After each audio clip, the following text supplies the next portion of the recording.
Welcome to The Third Story. I'm Leo Sidran. I just got back to New York after a month in the Midwest. Last week I was in Chicago performing at the classic Chicago jazz venue, the Green Mill, with my dad's quartet.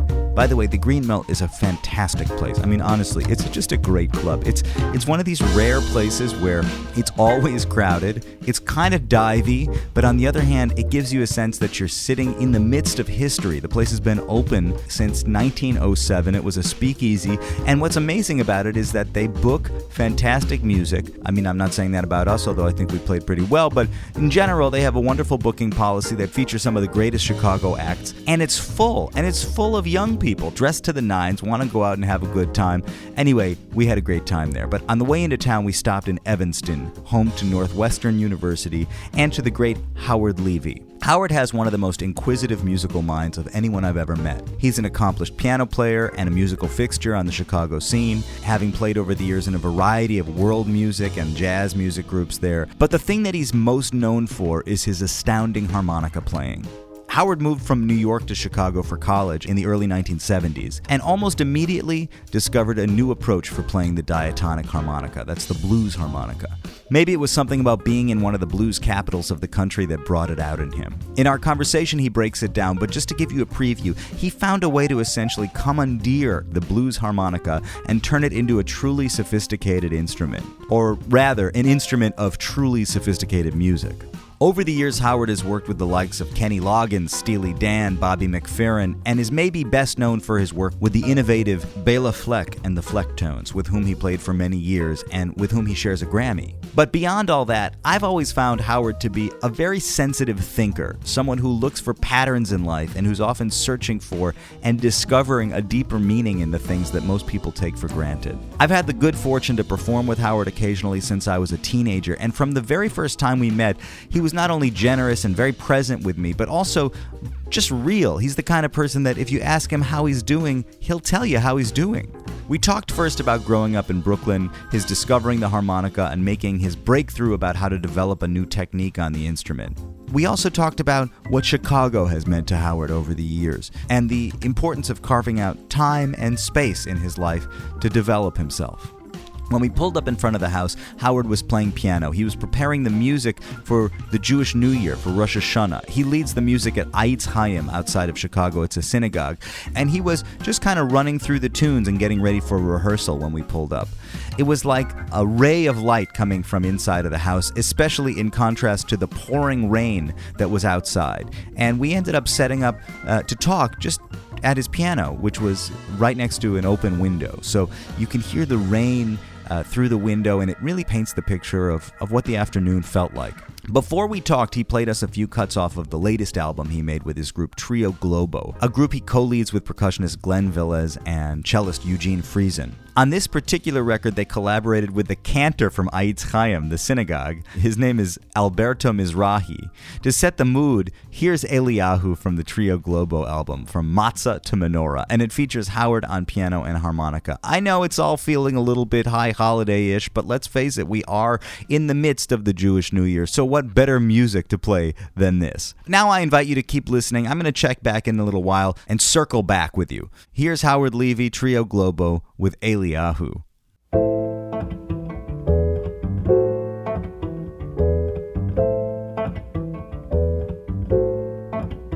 Eliyahu Hanavi, Eliyahu Hatishbi, Eliyahu, Eliyahu, Eliyahu Hagiladi. במהרה וימינו יבוא אלינו עם משיח בן דוד, עם משיח בן דוד.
יבוא אלינו. עם משיח, משיח בן דוד, עם משיח בן דוד, אליהו הנביא, אליהו התשבי, אליהו, אליהו, אליהו הגלעדי.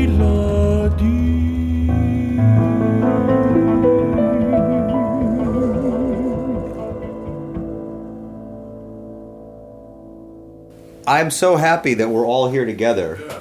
What I was thinking when we walked into the house and when we, Ben and I drove up in front of your house is that, we're here in Evanston. I associate you with Chicago. Yeah. I remembered that you're not originally from Chicago. That's right. So I would love to hear about how you grew up. That's a picture of New York on the wall. That's where I grew up.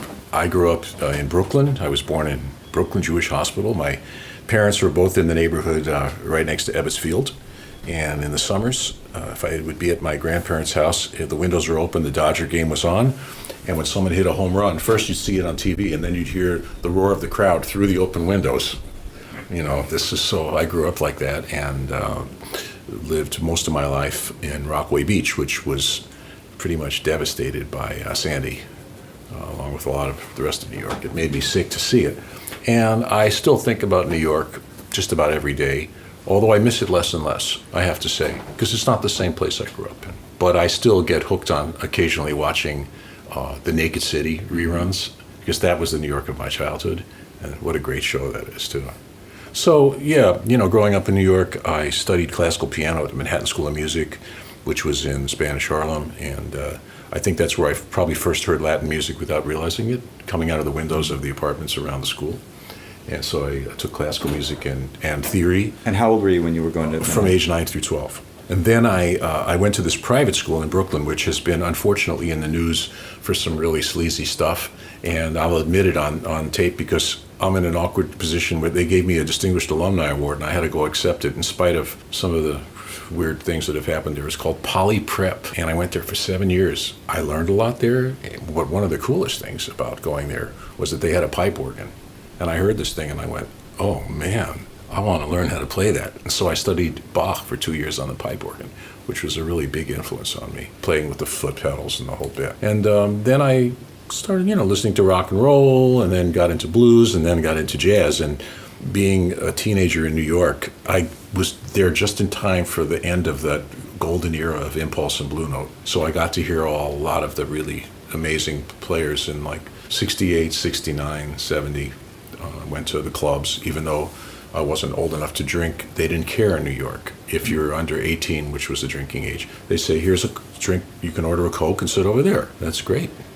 So I got to hear all sorts of people at the Vanguard and the Village Gate and big outdoor concerts that they used to have in Central Park and at the South Street Seaport. And I just soaked it in. And that was my jazz education, was listening to people play live, listening to this great jazz radio station they used to have called WLIB, which I know Ben knows all about. And that I'd hear something and I go, oh, let me write it down. And I went to this little record store in the Village where they sold all the Blue Note albums. It was called Dayton Records. Do you remember it? On A Street in McDougal. Yeah. And so, that gave me like a big dose of what would end up being, kind of the center of my life. And what was your parents' music? What did they listen to? My parents listened to classical music, opera, and Broadway. And they didn't listen to so-called jazz. But all the Broadway tunes are like standards with changes. I grew up listening to that, so I developed somewhat of an ear for that, even though I didn't understand all the changes of all the tunes, but I heard them. And my dad was a singer and tried to have a career and didn't succeed at it. And I'm actually very grateful because I probably wouldn't be sitting here if he had. What do you mean? He wouldn't have gotten married to my mom and had me and had a kind of middle-class life with the job that he went to every day. And he went to work for my uncle, who had a factory in what's now called Dumbo, which there used to be rats running around down there.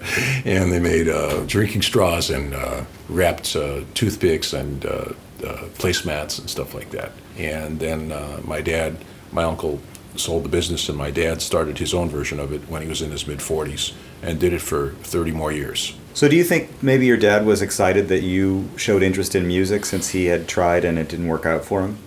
Yeah, but he was too busy at business to be that excited about it. I mean, they both knew from, I started improvising when I was 8 or 9 years old. I mean, as soon as I started playing piano, I started making up stuff. I mean, I didn't know what jazz was, but I just improvised, whatever it was. And I remember now, just in the last few years, some memories are coming back to me of sitting in with bands at bar mitzvahs. If I'd heard a tune on the radio, I wanted to play with these guys. Can I play a song with you? And there's this little kid, and these guys are all, jobbers. But I used to do it. But yeah, my mom also was musical. She liked to sing, and she played the cello in high school. Mm-hmm. She went to High School of Music and Art, which is now Performing Arts or whatever it's called. So they were both appreciative of my abilities and encouraged it, but were confused by they didn't like it when I wasn't interested in classical music anymore. And they didn't understand necessarily exactly what this improvisational stuff was. And they didn't tell me not to do it. And, when I had my first rock band, my mom would make tuna salad and put apple juice out and leave the house for a few hours. And, we would play. We don't want to discourage you, but we don't want to hear it either. So not really. I mean, they were, they just didn't know quite what to think. And at that point, you were still considering yourself to be a piano player? Oh, yeah. I didn't start playing harmonica until I got to Chicago. And that was, I had bought a harmonica because I heard a bunch of blues records, and then my friend, the drummer in the band that we had, was a classical violinist who taught himself how to play drums by imitating Elvin Jones. And then he taught himself how to play harmonica, and he was playing Paul Butterfield solos note for note. This is a really talented guy after like 6 weeks or something. And I thought, hey, if the drummer can play harmonica, I should be able to do that. And plus, having an instrument you can carry in your pocket, it's so wonderful. Bend notes and impress the girls, a big part of it. So I went to Manny's and spent $2.25 on a harmonica, and I sounded like absolute crap until this one moment at Northwestern. Did I ever tell you about this? Mm-mm. It was a rally for the Chicago 7 because they let them out of prison to raise money for their defense fund to make these speeches, and so all of them were there. It was this little tiny lecture hall at Northwestern, and I was very involved in the anti-Vietnam War, the peace marches in New York when I was in high school and stuff like that. So there I was with a few hundred other students, at least a few hundred. I didn't know anybody. It was my first week here, and after I heard all of these guys speak, I just didn't know what to do with myself. I thought, well, I have this harmonica in my pocket. Let me try to play it again. And as soon as I tried it, I could bend a note. It was like some little thing clicked in my head, and I really don't understand it. But so I was walking around and like playing all these blues licks that I had heard other guys play, and I just got so excited. It was really the first day of the rest of my life. And it was your first week of your freshman year? Yeah, before the first class. It was orientation week. And did you come here to study music? Oh, no, just liberal arts, but I knew they had a really good music department. That was one of the reasons. Plus, it was I applied to a whole bunch of schools that were way too hard for me to get into, so this was the best one it was the only one that accepted me, beside Brooklyn College. It could have been a hell of a lot worse, but there was a feeling of disorientation being here, even though I met some great musicians, had some great teachers in like literature classes and science, and it was a complicated experience for me, and I missed New York. So when I had a high enough number in the draft lottery to assure that I wouldn't be drafted, it was close, but I knew I wasn't going to get drafted. I had number 227. They drafted up to 195. You don't forget these things. And I went back to New York, and I got a gig playing in an off-Broadway musical that closed on opening night.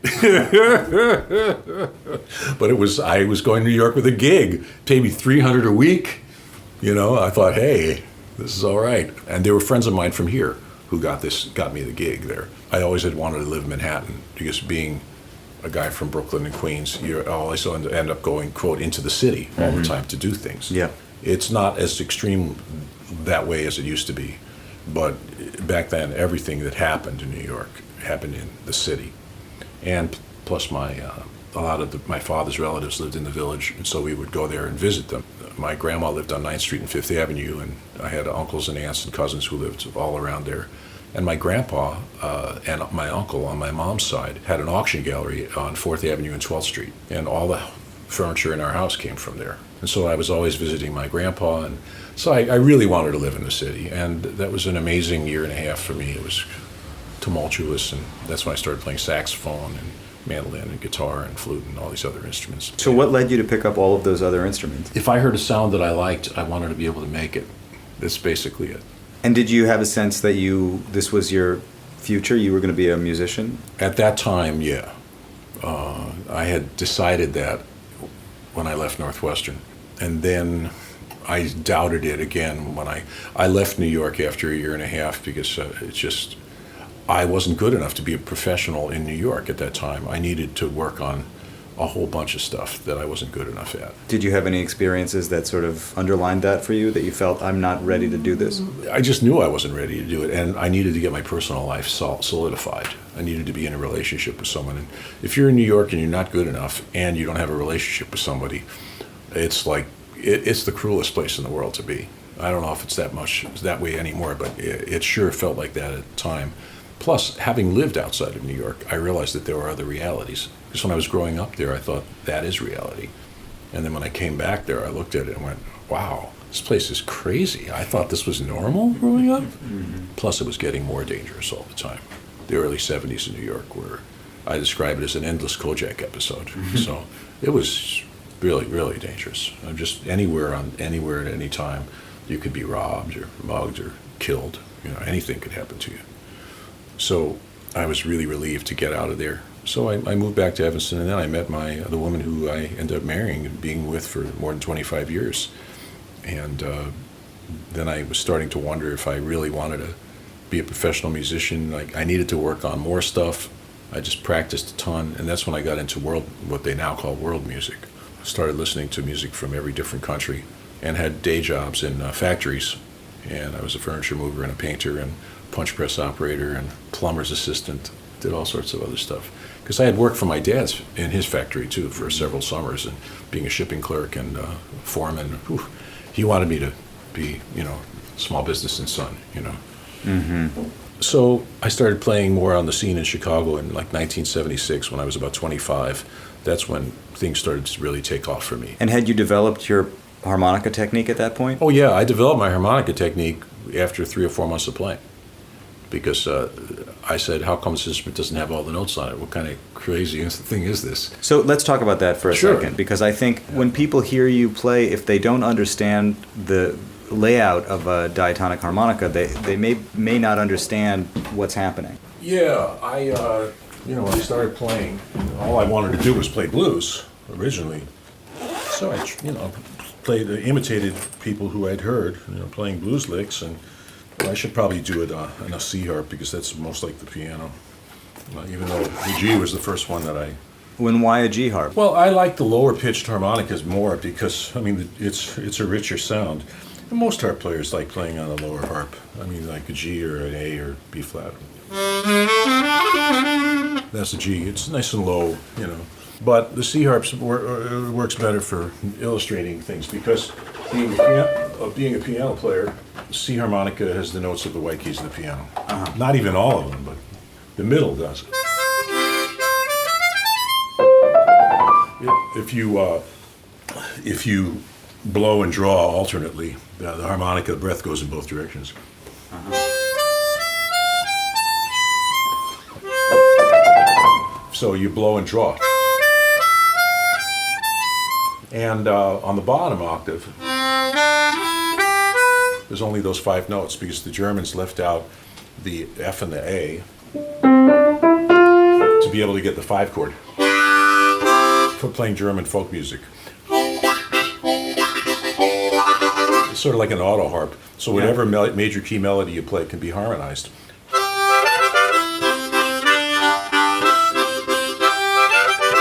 That was the idea. To accompany yourself. Yeah, there's the chords on the bottom of the 1 and the 5 chord. And then when it came to America, the black blues musicians realized that if you didn't base it on the blow, if you based it on the draw, you'd naturally... You get the Mixolydian mode, and you could play a shuffle just chordally. And then they discovered that this supposed defect, that you could bend these notes. All the perfect notes for the blues were there, The Germans accidentally invented the world's greatest blues instrument. All that stuff was just inside the instrument, and was waiting for the style of music to come along that would make the fullest use of it. Kind of like flamenco with the gypsies with the guitar. It makes me wonder about your personal experience. You picked up the harmonica and discovered that you could figure out how to play the blues. Oh, yeah. Did that lead you deeper into the blues, understanding that you knew how to play it? Yeah, sure. It changed my personality. I mean, like being a piano player, faking bending notes and listening to Ramsey Lewis, who was the best fake note bender ever, to be able to actually to bend them for real was like, oh man, because everyone always wants to play an instrument that they can't play. Every guitarist wants to be the drummer.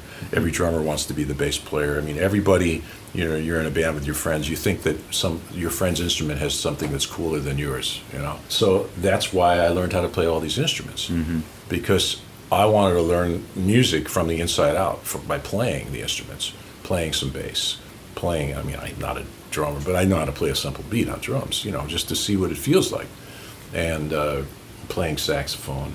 But the harmonica was the first thing that broke me out of playing the piano. I didn't know I could express myself like that until I played it. But then, like I said, there were notes that were missing. Yeah. It got very frustrating, and you can get a lot of them by bending. A lot of those notes, a lot of blues players don't think about what notes they're playing. But if you're a jazz musician, you have to know what notes you're playing to play over the changes correctly. And so then I started realizing that I had the 7 modal positions on the instrument. So if you want to play in D Dorian on the C harp, or E Phrygian, all that kind of stuff, all those notes are there. But there's certain notes that weren't there because you couldn't physically bend notes down in certain places. Mm-hmm. So even just to play a simple blues lick, this one, if you want to play the 4 chord, you had to go down. Because if you went up, you can't get the flat 7. It's just not there. I thought, wow, this is stupid. Like, it must be there. So you bend notes by drawing on the bottom, and on the top you bend notes by blowing. Because on the top of the harmonica, the blows are higher. On the bottom of the harmonica, the draws are higher. It's an asymmetrical instrument. And so my 18-year-old brain goes, all right, if you can bend by drawing on the bottom and bend by blowing on top, maybe I can get these missing notes if I do the opposite direction bends. I just thought, blow on the bottom, and draw on top. Try to blow bend on the bottom. So let me try it. So here's the 4th hole. You can get C, C sharp, D, E, and F. There's a missing E flat. So I tried blow bending C. And you hear it go down a little, then the E flat comes out. I had no idea what it was. All I knew is I got the note. And I asked a friend of mine who was a sax player, what did I just do? He said, it sounds like you overblew a harmonic, which is not at all what it is. It has to do with the interaction between the 2 reeds. And the D reed actually is the one that makes the sound and bends up to a D sharp, even though you don't think you're playing it, because it's the draw reed. So there's all weird physics going on inside the instrument. Some people had figured this out in the past and done a few little things with this, but nobody had ever used it and made it sound good as integral part of their playing before. So I was determined to do that. So now,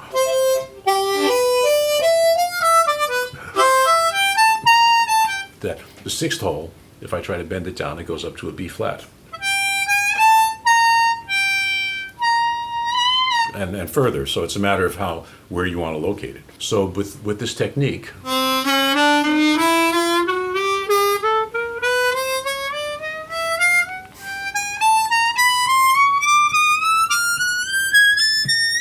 you get a full 3-octave chromatic scale. And it's just a matter of how hard I felt like working on it to make it believable. And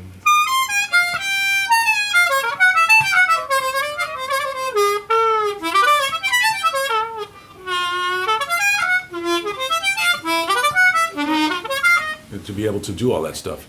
And with my eyes closed, as your listeners can see, I'm seeing the piano keyboard in my mind as I do it, and that's how it works. So I'm seeing everything, if I'm doing it right, slightly before I play it. And that's how I can play them simultaneously, like I did on that Leo recording that you heard. But usually I do that with the G harmonica, because that was the first one I learned on, and that's the one that got burned into my nervous system. So when you improvise at the piano and harmonica at the same time, you tend to do it on the G harmonica. So this reveals one of the incredible elements of what you do, which is that as you're able to play 3 octaves on the harmonica, you're able to do it on every harmonica. Yeah. And each harmonica is in a different key. Yeah. So you have countless choices that you can make when you want to improvise about which harmonica you want to play. That's right. It's just whatever sounds juiciest. You know, like if you're playing blues in D, a G harmonica gives you the Mixolydian mode more easily. If you're in D minor, you might want to play a C harp that gives you the Dorian mode, or if a B flat harmonica gives you the Phrygian mode, or it could be anything. I have a tune that starts in D minor, and I end up using an A flat harmonica for it because it goes through 6 keys. Or, you know, if I play All the Things You Are, it doesn't matter what key harmonica I play in. But it's a lot of transposition that you're going to do. I practice transposing a lot into all 12 keys on piano and harmonica. You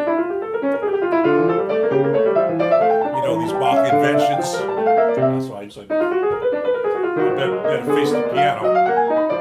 You know, E flat minor.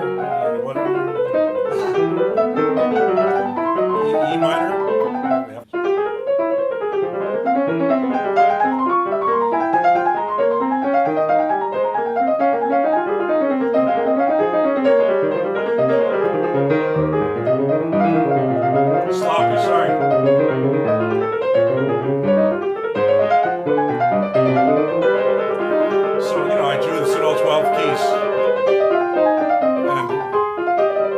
So I practiced that stuff when I was going through periods where I didn't have a lot of gigs. And I like to tell people that when you're practicing to try to improve yourself, that you have all the time in the world to do it. And you just don't ever hurry.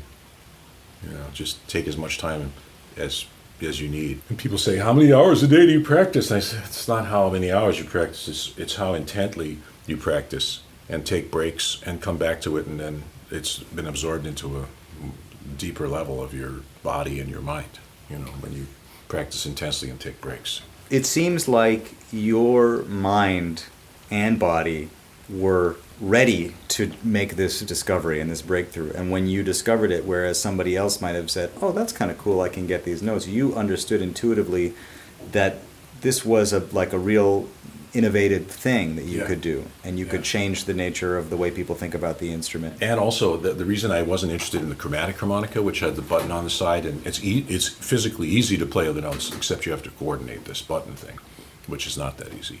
But it doesn't sound the same. It's like putting frets on a violin. I mean, it's not the same thing, or playing the valve trombone. You lose the grease, you know. So I love the sound of this instrument so much that was my main motivation, was like to utilize this thing fully and to try to make it play, like make this great sound that I could see was affecting people emotionally when I played. See, that was the thing. That people started getting excited when I played this instrument in a way they weren't when I played piano. I thought, wow, that's really something. I want to do this really fully. And so then the word started getting around, wow, there's this guy who can play anything on the diatonic harmonica. And I couldn't, but if someone called me to do something I couldn't do, then I would learn how to do it to one extent or another. So that's how I grew, was from the reputation being more than my actual ability, and then I would have to figure out how the heck to do it, you know? And what kinds of things did you do? Did you go through the same types of processes that saxophone players might do? Did you transcribe? Did you do that kind of thing? Yeah, not so much transcribe as like try to imitate, a lot of imitation. You know, things that I heard Charlie Parker or Coltrane do, but it was from an emotional place too. It was partially intellectual, partially emotional, largely emotional, and also all this world music stuff I was interested in.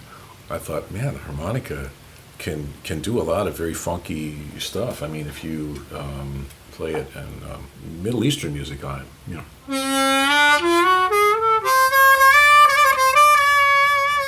You know.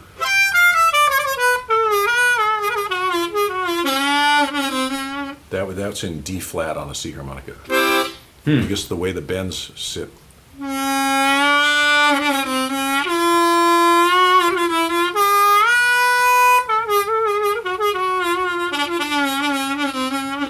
the other thing I did was I used to get these Jamie Aebersold cassettes, and I had a cassette player with a vari-speed tuner on it.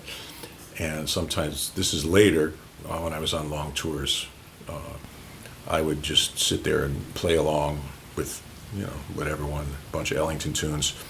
I would go through it on a B-flat harmonica, and then I would still have more time, so I would go through it again on an A harmonica, and, playing all these tunes a half step off from where I had been, and just trying to develop my ear and my chops all at the same time.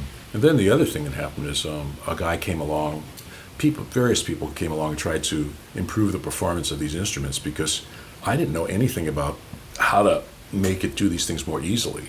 But other people figured out stuff about, like, the reed clearances, make them lower to the reed plate and the stuff will be easier to play.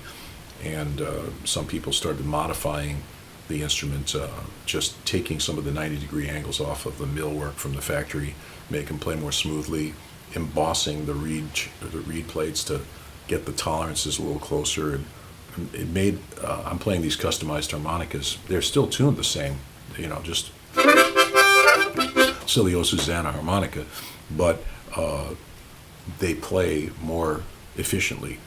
And then the various harmonica companies started realizing people were doing this, and they've actually improved the instruments too. Because the instruments were kind of going downhill for a while, and a lot of players were getting very frustrated. So this is a really good time to be around if you're a diatonic harmonica player, or chromatic player too, because there's more competition among the manufacturers now. It used to be pretty much owner, and now there's 5 other manufacturers who are all making good instruments. So they all compete with each other, and the products get better.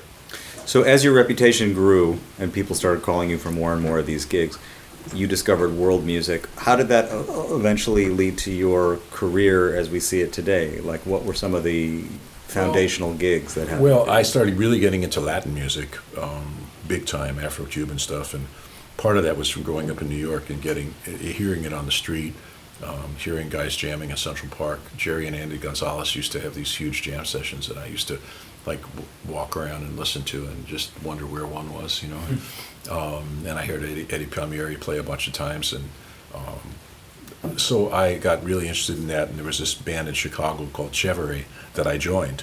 Playing piano. And some harmonica. And one day I got a call to sub for Jorge Dalto with Tito Puente, because Jorge had been snowed in New York. And it's a long story, but I'll make it short. I played for 2 nights, and this was a dream to play with these guys.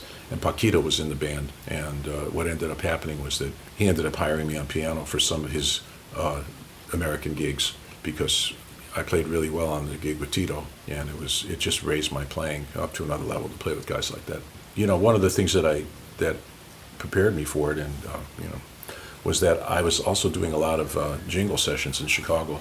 Some on piano, mostly on harmonica, because it's hard to find a harmonica player who can read and play bluesy and country kind of stuff. So I got a lot of work as a studio player in Chicago. So that partially prepared me. I've been writing my own jazz tunes since I was 17, and I had my own quintet and quartet before that. And also I started a band to play Bulgarian and Macedonian music called the Balkan Rhythm Band. And so I joined Chevrolet and started the Balkan Rhythm Band all at the same time, as I was also playing gigs with older jazz musicians at Andy's downtown Chicago, and put together my own quartet, playing all my own tunes. And then I started playing jingles. And before that, I had toured with Steve Goodman and John Prine, and then started recording with a whole bunch of folk people for Flying Fish and Rounder. So I was always one of these guys who was, I was always spread out in a lot of different areas, and just constantly interested in exploring different kinds of music, and did transcribe some of those things, and figure out a lot of stuff about playing in odd time meters and getting comfortable in that. Do you think being in Chicago allowed you to expand your musical reach in a way that being in New York maybe wouldn't have allowed you to do? At that time, absolutely. Because it was not so expensive. There wasn't pressure on you to be a star. It's like, if you're good enough to play in this band, we'll hire you. It's not like you're not competing against the greatest musicians in the world. It's like, I got asked to be in a Greek wedding band. And I played tenor and soprano in that band, and a little bit of harmonica. Mm-hmm. And I learned all this traditional Greek music, and I loved it. I don't know if I would have had that opportunity in New York. I'm not sure. But I mean, that's why you have to love the place you're living. You know, I really did love living here. I liked being away from the insanity of New York. And I got married. I had kids. Of course, there were frustrations living here because you weren't playing with the greatest musicians in the world. You're playing with people who are really good players. But it's different. New York is a different kind of energy. It's like you have to be driven to be the best, and it can destroy you at the same time. The energy is very, very powerful. And having grown up there, I always carry a little bit of that in me. Mm-hmm. Like that's like some serious. It's just serious in a way that like no place else is. I'm sorry to be such a chauvinist, but it is. I think a lot of people agree with you. Yeah, it's just real. It's just the truth. Now there's a lot of great players who live everywhere, and now jazz is spread out. I mean, there are truly fantastic players in every little nook and cranny of the world now. It's a shock when you discover it. There's some high school kids in Denver who kicked my ass. I mean, holy mackerel! Where did you guys start playing like that? You're 17 years old. Oh, I don't even understand what you're doing. You know. Well, what's interesting is, I think a lot of the younger players have access to see, the music that on you YouTube. had on YouTube. It reminds me that when we walked into your house today, you have cameras and lights set up because you teach harmonica classes from your house online. And yes. Anybody who chooses to sign up with you anywhere in the world has access to you. Yep, it's true. I'm slowly sabotaging my career, and all these young whippersnappers are gonna get my gigs. I realize that. Well, you've said to me in the past that this is a technique that really is not specific to you, that other people can learn it. But Yes. Hearing you talk about it, I mean, you came with an enormous understanding of piano music, of harmony. I also have always wondered if just you're very tall, you can draw and a lot of air, if that has anything to do with it. Nah. You don't think so? No, it doesn't matter if you're 5 feet or 6 feet tall or, no, anybody can do this. And now it's become a recognized part of harmonica technique, and everyone talks about it. One of my motivations for doing the school was I was getting kind of irritated at the fact that people were talking about this online and weren't mentioning my name. It was like, hey, wait a minute. These people that they're talking about, they're all people who learned how to do this from me, because I was the only one doing it. And, I want to get a little bit of respect and recognition for this. Because every instrument has its kind of, I don't know how to describe it, but I just wanted to be acknowledged, and also for how long I've been doing this. People can't believe that I figured this out in 1970, because the first recordings that they heard of me doing it were like in the 80s. I said, no, I started doing this in 1970 or in 69. I don't remember exactly what day I figured out this stuff. So, I've been doing it ever since I started. I wasn't some great harmonica player who discovered it. I was a kid who was very stubborn, and with an irrational belief that this instrument could play all the notes.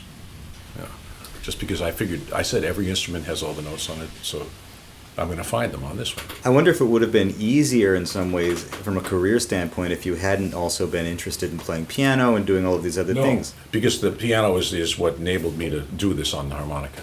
But from a career standpoint, yes, in the sense if I were more single-minded, like the Nat King Cole and Oscar Peterson stuff, like get Nat from out behind the piano, and he's going to be the greatest singer that anyone's ever heard. And I heard that Oscar was also a great singer and that he decided not to. I heard the story that they agreed that Nat was going to be the singer and Oscar was going to be the pianist, because Nat was a fantastic piano player. So that's what I heard. And there's a lot of multi-talented people who make a decision that they're not going to do this other thing. Exactly. And that has been a sort of a problem for me, because certain bands I'm in, I play piano 90% of the time. And certain other ones I'm in, I play harmonica 100% of the time. And it does confuse people when they say, oh, you're the piano player from the Flecktones. I said, yeah, but I also played harmonica on that. Or, you're the harmonica player from the Flecktones. I said, yeah, but I played piano on that. And one guy, I remember, I'll never forget, they said, oh, I thought that was some studio pianist. I said, I am a studio pianist. So it does create a problem in people's minds when they want to, especially for marketing, for like the entertainment industry.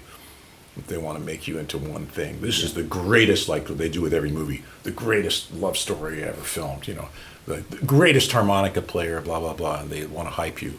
And I say, well, how about, like, I'm the best Howard Levy, and how about, like, just this is who I am, this is what I do. Can you accept that? And some of them can't. So that's why my, quote, career has not followed orthodox path. My sense of you is that anybody that comes into contact with you, either as an audience member or, as Ben and I have been fortunate to work with you or study with you, kind of has to come to grips with the fact that you're dealing with a pretty unusual musical mind, and it's a pretty rare thing. I think anybody that sees it kind of acknowledges it, but you're also a pretty underground guy in a lot of ways, considering that this, you've contributed a lot to the instrument and you played a lot of music, and you're like an inside guy. I don't know, but I think probably to this day most people know you from the Flecktones. Like your widest recognition has been is playing in the Flecktones. How did that come together? Oh, the Flecktones was Bela and I jammed together at this folk festival in Canada, and it was a great experience. And then he asked me to play on a TV show with him in Louisville that was called The Lonesome Pine Special. And it was the first time the four of us got together and played. Vic and Roy were living in Nashville, and Bela had started playing with them. And it made a big splash. We decided, let's play some more gigs together. And by the second gig that we played, it's like, this is really some far out stuff. Bela put his own money into the first recording. Warner Brothers got interested, signed him, and as they say, the rest is history. And we toured. I toured with that group for like 3 or 4 years. And it was thrilling, but the problem was that there was too much of a good thing, and I was the only one with kids, and I didn't want to. I knew that it would go on forever, and it was just I didn't want to do that forever, and he didn't want to do it less. I said, if we did 60 dates a year, I'd do this for the rest of my life, but 130 I don't want to do. And he was hell bent on becoming this huge star, and he didn't want to play less with this band because it was starting to make money, and it was getting him famous, and it was just one of those things, like, it was like quitting the Beatles. How could you leave that band? And I just, because I wasn't interested anymore. I felt that I had done it, so I went on and did a whole bunch of other things. So yeah. Howard Levy talking about his early development and his career. If you enjoy what you're hearing, I invite you to go to iTunes, search for the Third Story Podcast, and subscribe now. Even if you don't listen using iTunes, it would be very helpful to have you as a subscriber. It helps other people find the podcast when they're looking for it. And if you're really feeling in the mood, you could leave a review, hopefully a positive one. You may have noticed towards the end of that segment that the sound started to get a little bit more ambient. I'll admit that the microphone moved, and we ended up with a sound that was a little bit more reverberant and distant than I was hoping for. And here's the thing. Now we get into some serious conversation. Howard talks about his understanding of the relationship between rhythm and harmony. This is one of the most beautiful descriptions of the phenomenon that I've come across. I have had the good fortune of talking to some other musicians about the same ideas. Gil Goldstein, Jacob Collier, and Rob Mounsey all spoke to this in some way or another. And Howard's explanation is really beautiful. So, unfortunately, there is a small technical issue here in that the sound of his voice for the next 10 minutes is not as clear as you might like, but I need to share it with you because it's just so fantastic. It gets into the ineffable, universal musical mind of Howard, and it opens the door to some spiritual questions as well. As he says, there's something here that's bigger than us. There's no difference between, I've talked with Ben about this, between rhythm and pitch. They're just all vibrations at different speeds. I have not talked with you about this. I call it the melody of rhythm. That's what I originally called it. Basically, it has to do with the fact that, your whole life you hear, yes, this speaker, this microphone's frequency response is 20 to 20. And so, oh, that's great, 20 to 20. Well, what's below 20? Like when you hear the bottom string of a piano, you can hear it like a giant bee buzzing. Mm-hmm. You're hearing the individual vibrations of the string. It's crossing over from the realm of cycles per second into beats per minute. Because 20 cycles per second is 1,200 beats per minute. It's like the speed of a drum roll. And that's when things get interesting. I remember years ago when I first heard Afro-Cuban music, the first album I heard of it was a very famous album called Potato and Totico. Do you know this record? It's been reissued like 16 times. It's just fantastic. And I'm listening, I'm going, man, where's one?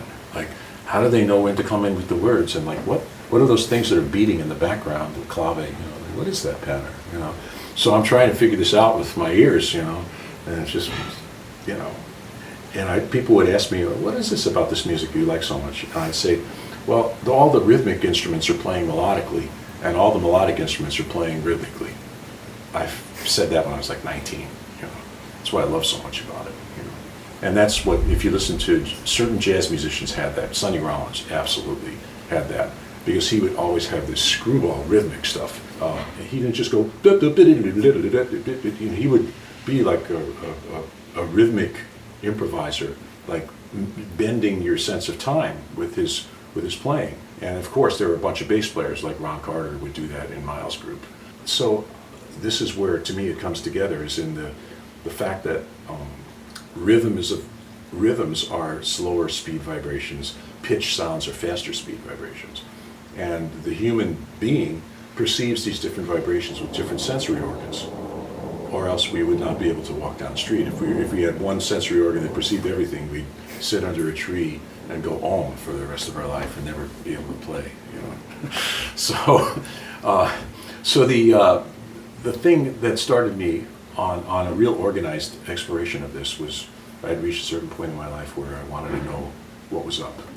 I started drawing because I felt like I want to be able to depict 3 dimensions on 2-dimensional plane. I want to understand how to do this. And then I met my girlfriend Fox, who's a fantastic musician, and having a musical spirit who was like mine encouraged me to do this. Like, this was real. This wasn't just something that the woman in my life would go, oh yeah, Howard, you're always talking about stuff like this. This is something that she thought was real too. So I thought, oh, okay, that's encouraging, So I sat down one day and wondered, all right, I've been improvising for a long time. I want to know how many 7-note scales there are that have whole steps and half steps. Are there 25? Are there 100? Are there a million? How many are there? And so I was always terrible at math, but I figured out a formula. It's really, really simple. They all have to have 5 whole steps and 2 half steps to add up to 12. Uh-huh. So a half step is X, so a whole step is Y. So 5X plus 2Y equals 12. And that sounds like this, from C to C. So 1, 2, 3, 4, 5 whole steps, 2 half steps. And then 4X plus Y plus X plus Y. Now that's starting to get recognizable. That's the linear augmented scale that has one of the modes of a melodic minor. And the bebop. All that stuff. So 4 whole steps, a half step, a whole step, a half step. And the next one, just going by numbers, 3X plus Y plus 2X plus Y is the linear mode. So there's only 3 7-note scales, and each of them has 7 modes, because you start from each note and it gives you a different mode. So I thought, wow, this is like a pretty interesting discovery. I figured that out in 5 minutes with stuff that I remember dimly from math class. It sort of makes me wonder if dealing with the harmonica allowed you to think in those terms, because you had to think modally with the harmonica. The harmonica sets you up in these modes. Well, yeah, but modes are something I've been interested in on the piano too. Harmonica, you might say, forces you, because the white keys force you to play in these modal positions more. Yeah, that's true.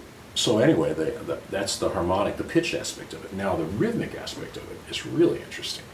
I started thinking, okay, this below 20 cycles, there's rhythm. So how can I transfer this idea into rhythmic context? So I said to myself, instead of having a 12-tone octave,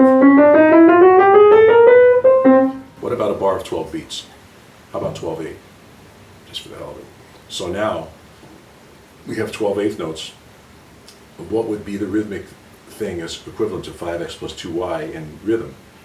Would be X being a quarter note and Y being an eighth note. 5 quarter notes plus 2 eighth notes equal 12/8. So I said, just for curiosity, I wonder what the rhythmic equivalent of a major scale is. So it's whole, whole, half, whole, whole, whole, half. Now it's going to be quarter, quarter, eighth, quarter, quarter, quarter, eighth. And that sounds like this. That's like the main bell pattern in Afro-Cuban music in triple time meter. Then I realized you got the Dorian rhythmic, the rhythmic Dorian mode of this would be, and the Phrygian mode would be, the Lydian mode is, all of these things are in like Afro-Cuban and Afro-Brazilian music. So basically, cultures that are more rhythmically based are using the same formula for the rhythmic basis of their music as the cultures that are pitch based. And it's all numbers. They're whole numbers, and it's also based on the whole number relationships of the natural overtone series, which gets into other things. So this absolutely blew my mind. I figured this out like one day in like 15 minutes sitting at this cafe I used to hang out at, which is where I met Fox actually. That was a place where a lot of really smart people used to hang out. It's gone now. So this was 1996, and it really, for me to be able to put into actual structured form something that I had felt years before listening to Afro-Cuban music was an incredible, like personal, whatever the word, epiphany for me. And I worked on the various nuances and extensions of that for the last like 15, 20 years. Discovering it had an influence on your playing? Oh yeah. And your writing? Oh, definitely. To what extent? Well, it just made me realize, and my listening especially, that rhythm, the worlds of rhythm and the worlds of pitch were analogs of each other. And that the drummer wasn't just someone who liked to hang out with musicians, you know? That it made me like thrilled to think about percussion as in the same way that I think about pitch sounds. If you don't mind talking just briefly about how this relates to the overtone series, I'm curious. Oh yeah, the overtone series. Well, every string and column of air that's not asymmetrical is resonating to various different frequencies, because like if a string, you know, it's vibrating at its full length, that's the fundamental pitch, but it's also vibrating at half its length, a third of its length.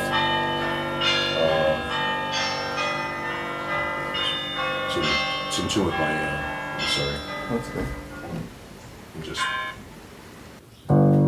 one string vibrating at its whole length, half its length, a third of its length, a fourth of its length, the fifth, the sixth, the seventh, on up to infinity. And so if you just hold down a low note just on the piano without playing it, the damper's up, so I'm going to play the harmonics. This is an octafier. It rings on the string, yeah. And then this is a fifth higher than that. It rings on the string, and then another more, and then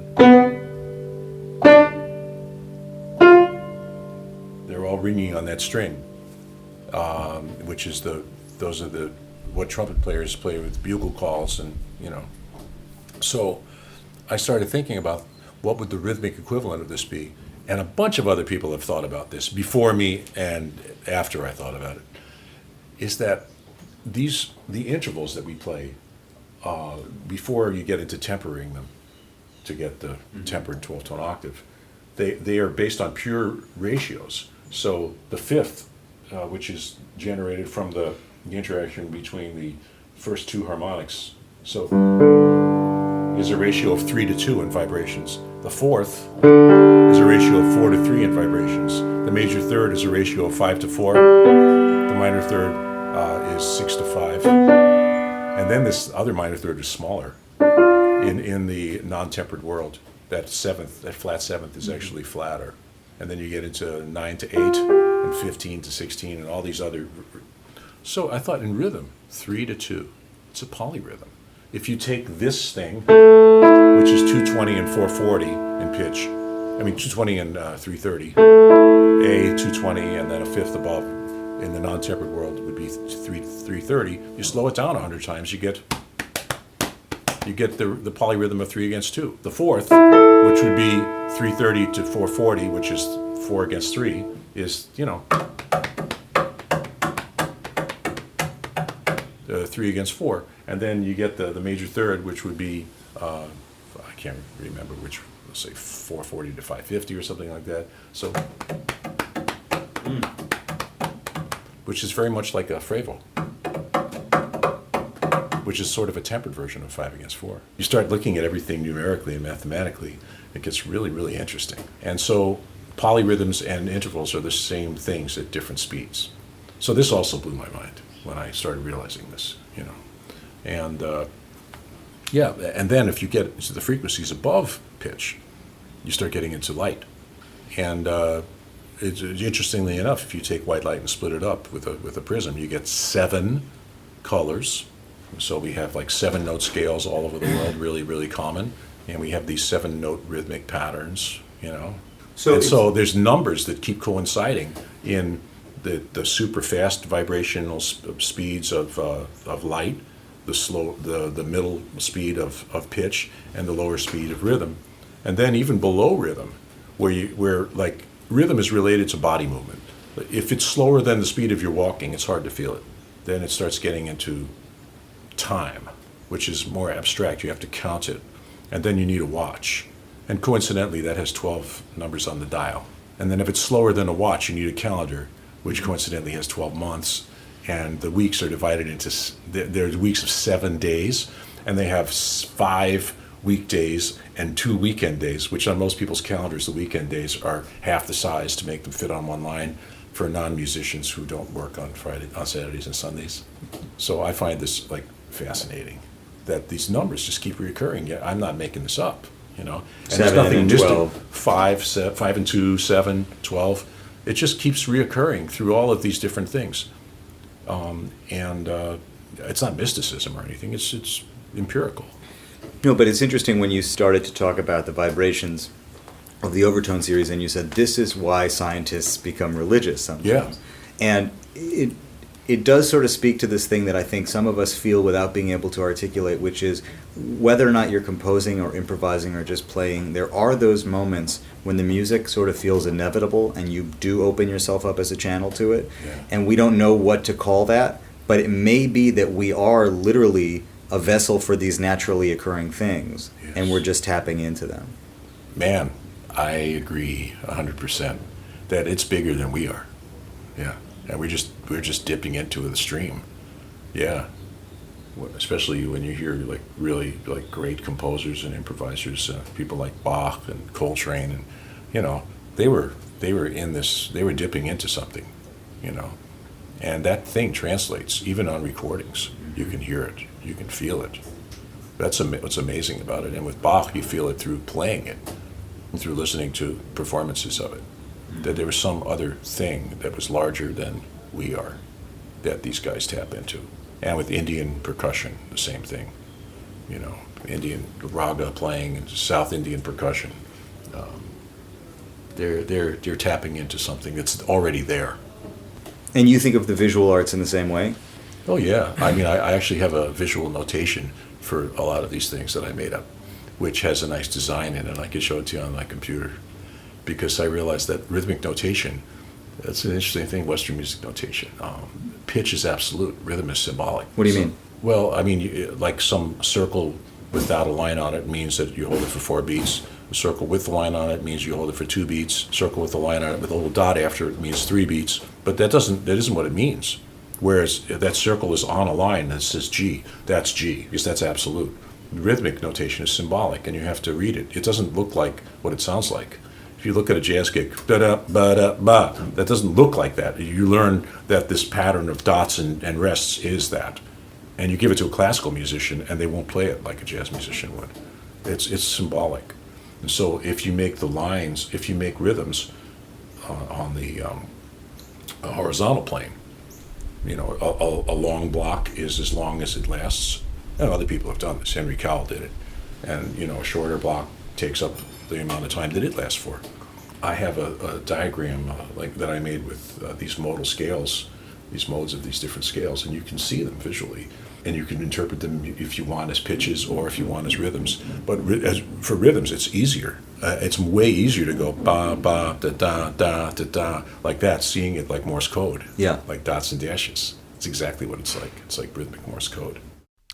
And once more with feeling. If you're still with us, you are a serious listener, and I thank you. For the final segment, we continue talking about music in a spiritual context. In this case, the context of playing Jewish music.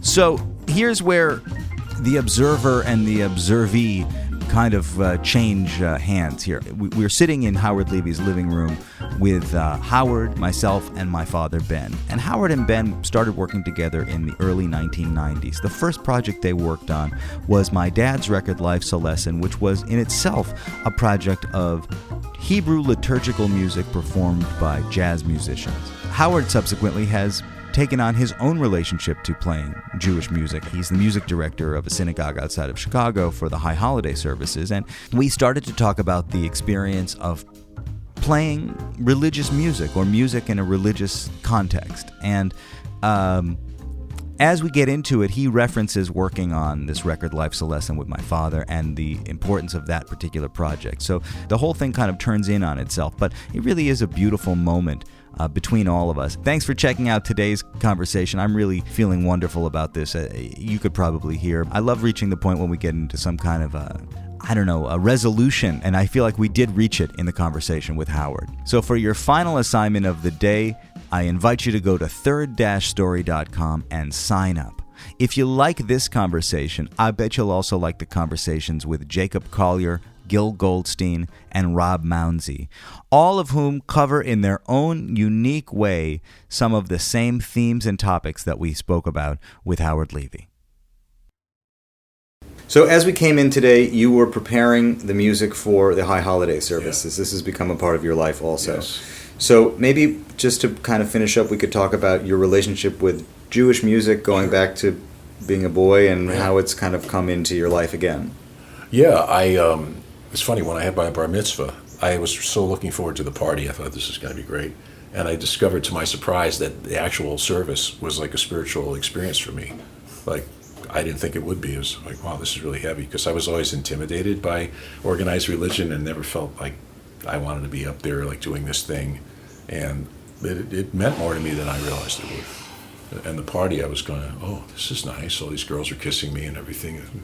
But it didn't, it was sort of an anticlimax in a certain way. So in terms of Jewish music, I mean, even the word Jewish music doesn't really mean anything, because it depends on where Jews are from. They're going to play jazz, they're going to play Middle Eastern music, they're going to sound like Romanians, they're going to, it's just a matter of what your context is in a worship service.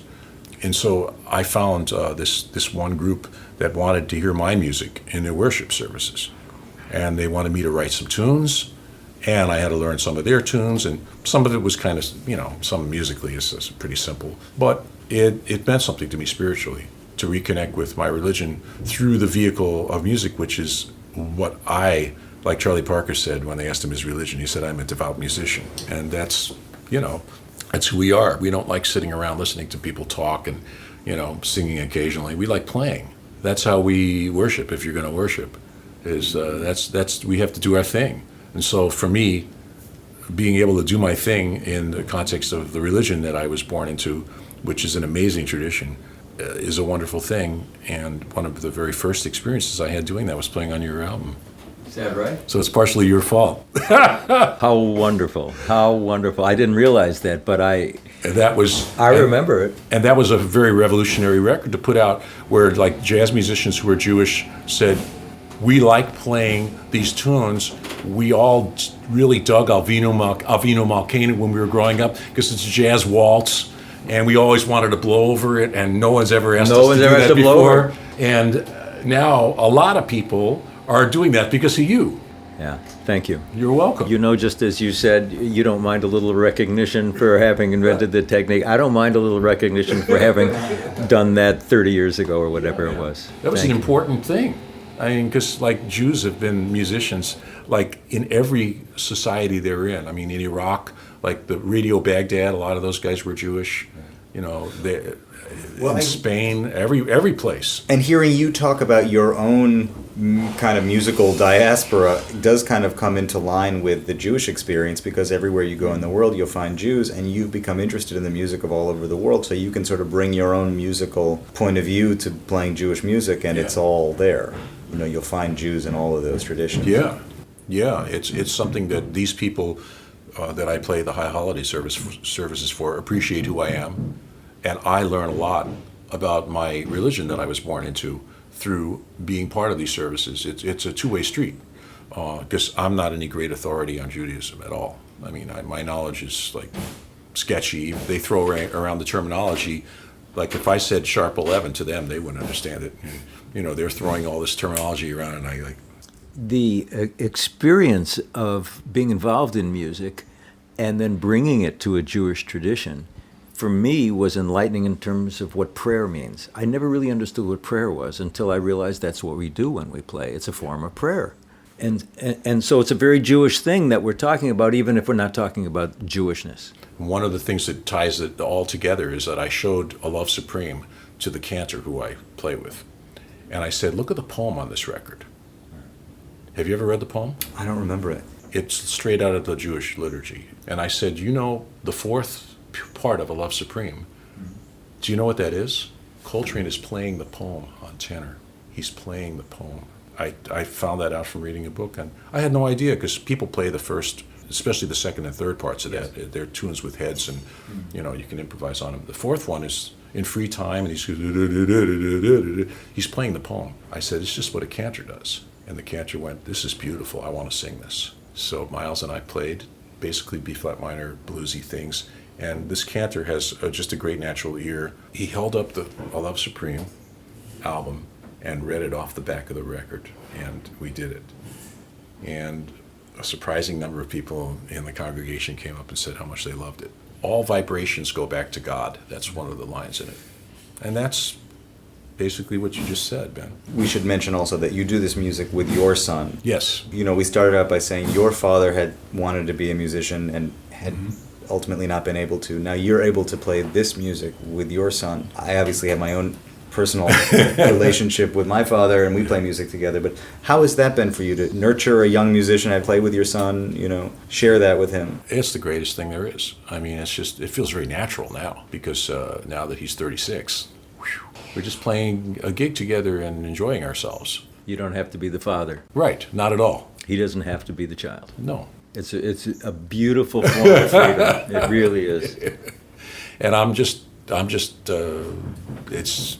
it feels pretty relaxed most of the time. And yeah, and then we did this recording together as well.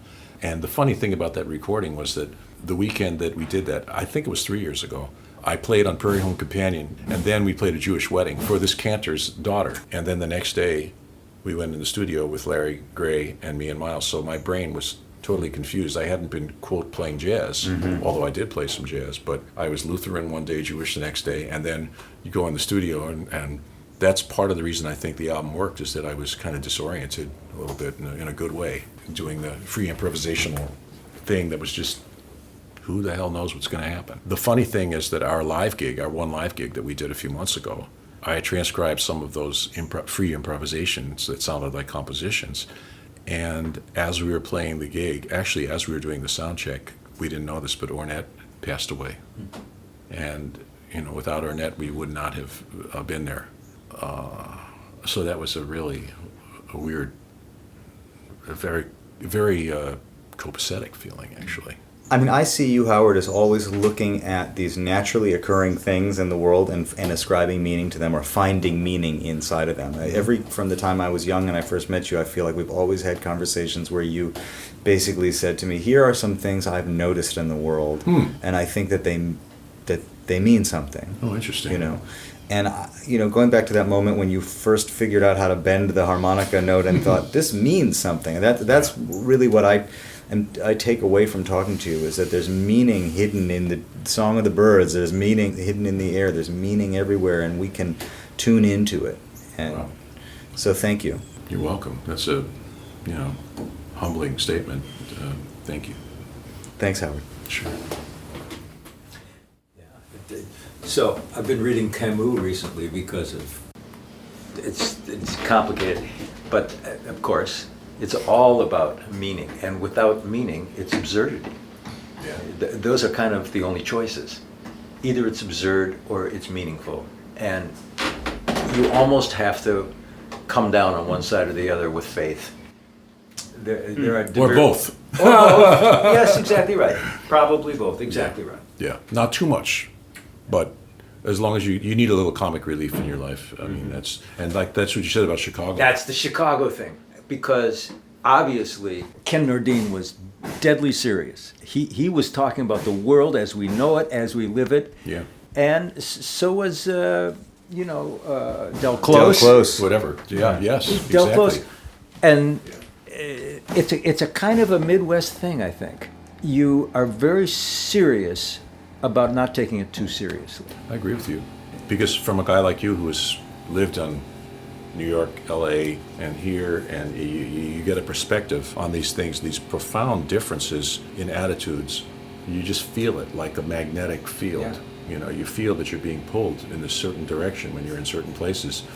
And sometimes with New York, the intensity there, sometimes I just laugh at it. Yeah, It's just like, this is hilarious. You know, I'm lucky I don't have to live here and deal with this all the time, because it is absurd. On the other hand, like once you get into that track, it's funny, I always wanted to write a piece. A friend of mine actually wrote a piece that it was basically this idea, but I wanted to write a piece called New York Plays You, because that's the way I feel when I'm there. It's like, someone once asked Monk, I'm sure you know this quote, Mr. Monk, some downbeat interview or whatever, could you give us the definition of jazz? Did you ever hear this answer? New York City. Yeah, I mean, you know, wow, what an answer.